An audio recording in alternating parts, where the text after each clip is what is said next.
திருப்பரங்குன்றம் விஜய், திருமங்கலம் விஜய், উসলামপট্টি বিজয়।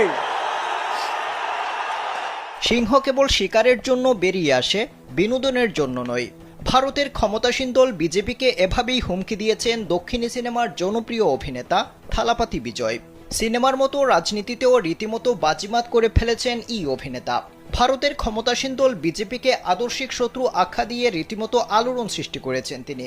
সমালোচনা উপেক্ষা করে মুসলমানদের বিভিন্ন অনুষ্ঠানেও উপস্থিত হতে দেখা গেছে এই অভিনেতাকে। 2026ல 2 பேருக்கு நடுவுல தான் போட்டியே।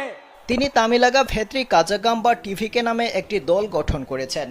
2026 সালের তামিলনাড়ু বিধানসভা নির্বাচনে লড়বে তার দল। ইতিহাসের সমান্তরাল চিত্র তুলে ধরে এবং আঞ্চলিক গর্বকে জাগিয়ে তুলে নিজের দলকে তামিলনাড়ুর রাজনৈতিক বিকল্প হিসেবে উপস্থাপন করেছেন বিজয়।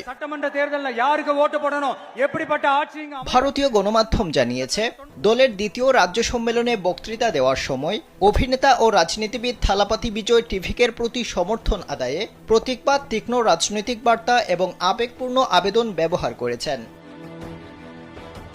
অনুষ্ঠানে বিজয় বলেন, একটি সিংহ ভিড়ের মধ্যে থাকতে জানে এবং সে একাও থাকতে জানে। এটি অনন্য।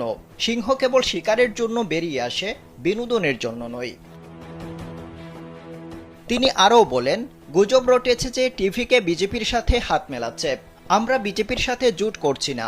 আমাদের দল কোনো ধর্মের বিরুদ্ধে নয়। আমাদের দল জনগণের দল। তামিলনাড়ুর মানুষ বিজেপিকে প্রত্যাখ্যান করবে।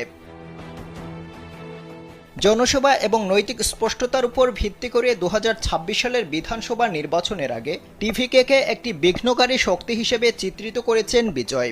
বিশাল জনসভায় তার ভাষণকে টিভিকের মোড় ঘুরিয়ে দেওয়া ভাষণ হিসেবে দেখছেন বিশ্লেষকরা।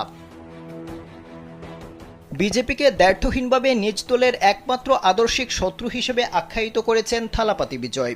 আর টিভিকের প্ল্যাটফর্মকে অভিহিত করেছেন বিজেপির জনবিরোধী নীতি এবং কেন্দ্রীভূত শাসন মডেল বলে। বিজেপির বিরুদ্ধে তামিলনাড়ুর নির্দিষ্ট সাংস্কৃতিক ও আর্থসামাজিক বাস্তবতা উপেক্ষা করার অভিযোগ করেছেন এই অভিনেতা। এছাড়া ভারতের প্রধানমন্ত্রী নরেন্দ্র মোদীকে সরাসরি চ্যালেঞ্জ জানিয়ে তিনি বলেন, এনইটি বাতিল করুন। আপনি কি এটা বাতিল করতে পারবেন নরেন্দ্র মোদী আগারওয়াল?